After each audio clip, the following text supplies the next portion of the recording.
Welcome to 843 TV. I'm your host, Lisa Richardson, and today we are at the beautiful Spring Island at the Walker Landing Sports Complex where there's so much activity going on. And here today is our special guest and co-host, Mr. John Strother, the broker in charge of Spring Island Realty. John, share with us the other two guests we have today. So today we'll have Whitfield Marshall. He's our Natural Resources Management Technician, and Ron Dietrich, who's our Beverage Manager. So stick around for this episode of 843 TV here at the beautiful Spring Island, where communities come to speak.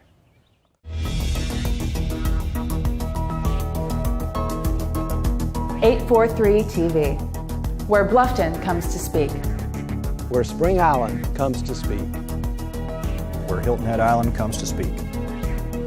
Where Beaufort comes to speak.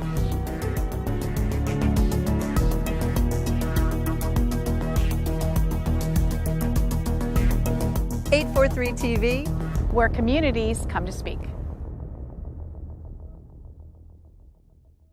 Welcome to 843 TV. We are here at the absolutely gorgeous Spring Island at the Walker Landing Sports Complex, and we're actually sitting on the croquet lawn this morning, and behind us is the gorgeous marsh and view and the athletic center there. And joining us today is our first guest, Mr. Whitfield Marshall. He is the Natural Resource Management Technician. That's a mouthful, but that's a wonderful opportunity. Welcome, Marshall. Thank you for joining us today, Mr. Marshall. So Whitfield, you have been here a couple of years. You're from the Clemson area. You graduated from Clemson, and here you have quite a big role. You manage 1,200 acres of natural habitat. Tell us about just the beauty of the untouched nature, which is part of why you're here, to keep it looking like that. So sum up what your main responsibilities are. Okay. So when you come on the island, it may look like nature here is untouched, but we actually manage nature preserves on the island very intensively for a diversity of habitats. And we do that because part of the Spring Island philosophy is to have as many native species here as possible, and to do that we need as many native habitats as possible. So while it may look unmanaged, there's a lot that goes into managing the nature preserves. So out of all the different habitats that you do manage, you know, what are some of the examples of your job description? I mean, what are some of the different things you're doing? Like maybe what are you doing today and what are you doing yesterday, that type of thing? Well, it involves a lot. Today we'll actually be conducting a prescribed fire on the island. Some days my work includes controlling and removing invasive plants so that they don't take over our native habitats. We also manage our freshwater wetlands on the interior of the island and our fields to make sure they don't become young forests. You would keep talking about habitats. Would you clarify and maybe go into a little more detail what those habitats are? And yeah, so what we have on Spring Island are freshwater wetlands, forests, and fields. And there are subcategories to each of those. Some of our forests are native pine savannas, others are live oak forests. And so those require different management strategies to keep them the way they are. Well, I know that one of the first times I was here, I took a horseback ride, and I went through so many different habitats. I mean, I went through the live oak forest, which was amazing. Then we came out into this open area, and it seemed like an African savanna. And I said, oh my God, this looks like Africa. And they said, that's what we call it. And then I came back through a high pine habitat. It was one of the most amazing experiences I've had in this area. Can you, how do you keep it that way? You just let it go forever, or what do y'all do with?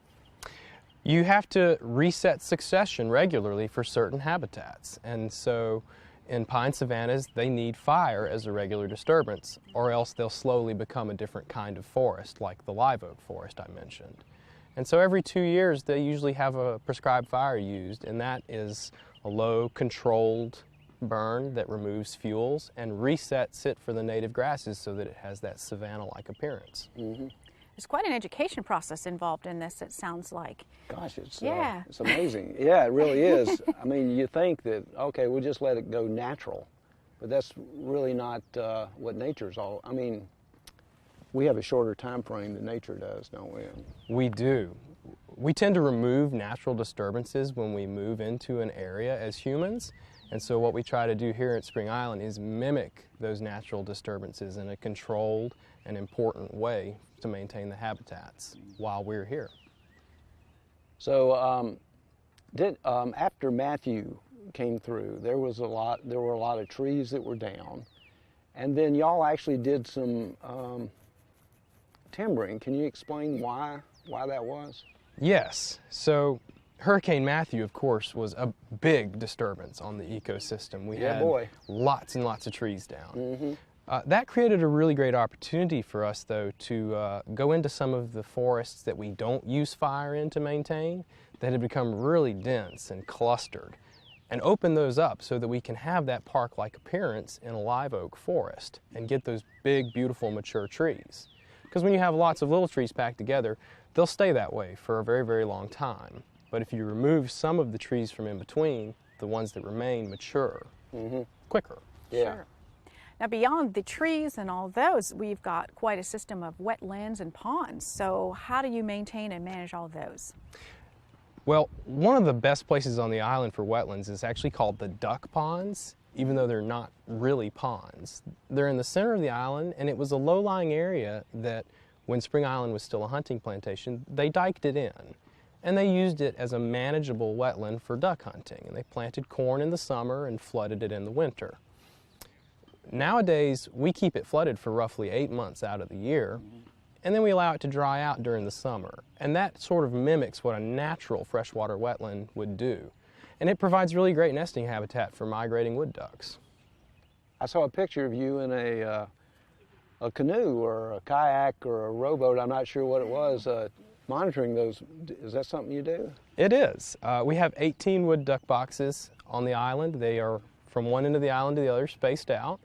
And we go around every other week during the nesting season, which runs from January to June. And we count the eggs and we count the number of eggs that hatch so that we get a good idea of how successful the wood ducks on the island are. And as we wrap up, Whitfield, as a resident, how would you share with them, how does one properly interact with nature? One of the best ways to do that here is with our trail system. We have 30 miles of trail on the island.